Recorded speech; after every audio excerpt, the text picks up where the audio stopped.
Hey everyone! Today I'm showing you the quick step-by-step guide to changing your keyboard backlight color in 2026. Let's get right into it. Step 1. The quick hardware shortcut. Before we open any software, let's test the hardware. Press and hold the FN key and hit the spacebar. This cycles through your brightness levels and preset profiles.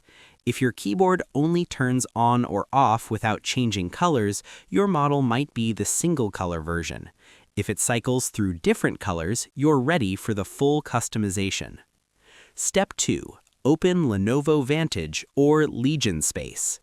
To get full control, open your Lenovo Vantage app. If you're on a newer 2026 model, this might have migrated to Legion Space. If you don't have it, just grab it for free from the Microsoft Store. Once it's open, stay on the home dashboard and look for a widget called Lenovo Spectrum or Lighting Settings. Step 3. Select and customize your profile. Inside Spectrum, you'll see several numbered profiles, usually 1 through 4. Click on one to select it. To change the colors, click the Edit button. Most LOQ keyboards use 4-zone RGB, meaning you can choose a different color for 4 distinct sections of the keyboard. Just click a zone on the diagram and pick your favorite hex code or preset color.